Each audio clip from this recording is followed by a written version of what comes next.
ലബനനിലെ pager സ്ഫോടനത്തിൽ Interpol തിരയുന്ന മലയാളിയായ റിൻസൺ ജോസിന്റെ അക്കൗണ്ടിലേക്ക് പണമെത്തിയത് ഇസ്രയേൽ ബാങ്കിൽ നിന്ന്. ഇസ്രയേലിലെ മിസ്ര തെഫാഹോത്ത് ബാങ്കിൽ നിന്നാണ് 6 ഘട്ടമായി പണമെത്തിയത്. തായ്വാൻ കമ്പനി ഹോങ്കോങ്ങിലേക്ക് അയച്ച 5000 പേജറുകളിലാണ് മൊസാദ് സ്ഫോടക വസ്തു നിറച്ചത്. ഈ കമ്പനികൾക്കെല്ലാം പണം നൽകിയത് റിൻസന്റെ കമ്പനിയുടെ അക്കൗണ്ട് വഴിയാണെന്നും സ്ഥിരീകരിച്ചു.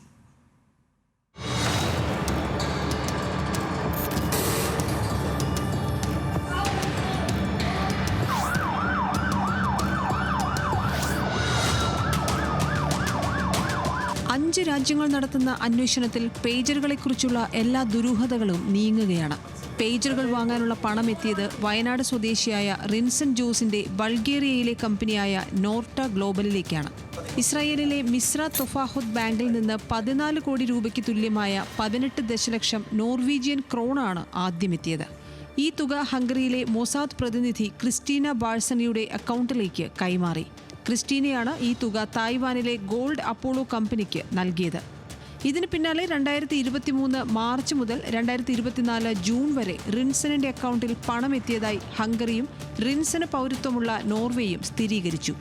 ഈ തുക ഉപയോഗിച്ച് വാങ്ങിയ പേജറുകൾ വന്നത് ഹോങ്കോങ്ങിലേക്കാണ്. തായ്വാൻ കമ്പനി തന്നെയാണ് ഈ പേജറുകളും നിർമ്മിച്ചത്. ലൈസൻസ് നൽകിയതേ ഉള്ളൂ എന്ന വാദമാണ് പൊളിഞ്ഞത്. തായ്വാനിൽ നിന്ന് ഹിസ്ബുള്ളയ്ക്കുള്ള 5000 പേജറുകൾക്ക് പുറമെ അമേരിക്കയിലേക്ക് 20,000 പേജറുകളും ഓസ്ട്രേലിയയിലേക്ക് 3000 പേജറുകളും ഇതേ കമ്പനി തന്നെ അയച്ചു.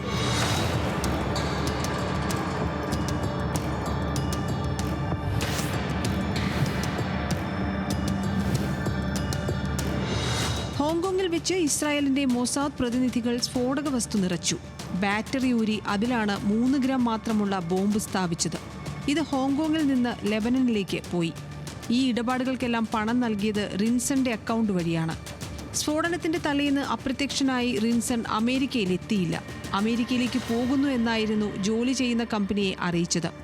ലണ്ടനിൽ റിൻസണിന്റെ സഹോദരന്റെ വീട്ടിലും എത്തിയിട്ടില്ല. നോർവേയുടെ അഭ്യർത്ഥനയെ തുടർന്ന് റിൻസനായി ഇന്റർപോൾ തെരച്ചിൽ നോട്ടീസ് പുറപ്പെടുവിച്ചു. നിലവിൽ റിൻസന് പൗരത്വമുള്ള നോർവേ, കമ്പനി സ്ഥാപിച്ച ബൾഗേറിയ, പണം അയച്ച ഹംഗറി, പേജർ എത്തിയ ഹോങ്കോങ്, പേജർ അയച്ച തായ്വാൻ എന്നീ രാജ്യങ്ങൾ കേസെടുത്തിട്ടുണ്ട്.